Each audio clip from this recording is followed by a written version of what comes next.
భారత communist party సిపిఐను బలోపేతం చేయడం కోసం పార్టీ శ్రేణులు గ్రామస్థాయి నుండి పార్టీని నిర్మాణం చేద్దామని సిపిఐ జిల్లా కార్యదర్శి తాటిపాక మధు పిలుపునిచ్చారు. కాకినాడ సిపిఐ కార్యాలయంలో పార్టీ జిల్లా కార్యవర్గ సమావేశం వి కొండలరావు అధ్యక్షతన జరిగింది. ఈ సందర్భంగా తాటిపాక మధు మాట్లాడుతూ జూలై 1, 2, 3 తేదీల్లో సిపిఐ రాష్ట్ర సమితి సమావేశాలు జరగనున్నాయని వెల్లడించారు.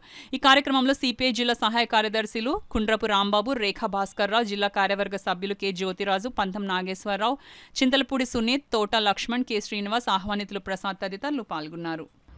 ఈ సమితి సమావేశాల్లో శాసనసభ, పార్లమెంట్ నిధుల సమీక్ష, పార్టీ నిర్మాణం, ప్రజా సంఘాల నిర్మాణం మీద చర్చ ఉంటుంది. దీని మీద సిపిఐ రాష్ట్ర కార్యదర్శి కామెటి రామకృష్ణ గారు ఒక నివేదిక ప్రవేశపెడుతున్నారు. అందుకని మేము కూడా ఈ జిల్లాలో ఉన్న పార్టీ నిర్మాణం, ప్రజా నిర్మాణం మీద కూడా దృష్టి పెట్టి ఒక నివేదిక తయారు చేస్తున్నాం. అదేవిధంగా చంద్రబాబు నాయుడు గారు పోలవరం ప్రాజెక్టుకి పోలవరం అని పెట్టి ఎవ్రీ మండే దాని మీద పెట్టినందుకు ఆయనకి ధన్యవాదాలు తెలియజేస్తున్నాను.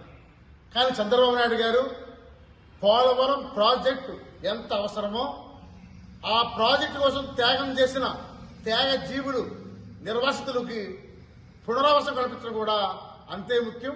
వాళ్ళకి నష్టపరిహారం కూడా ఇవ్వాలని కోరుతున్నాం. అంతేకాకుండా ముఖ్యంగా నిజంగా మీరు 2 సంవత్సరాల్లో ఈ పోలవరం ప్రాజెక్టు పూర్తి చేస్తే చరిత్రలో, రాష్ట్ర చరిత్రలో అపర భగీరథ మీరు మిగిలిపోతారు. మీరు అవ్వాలని కోరుతూ మీరు ఢిల్లీ నుంచి నిధులు తేవాలని కోరుతున్నాం.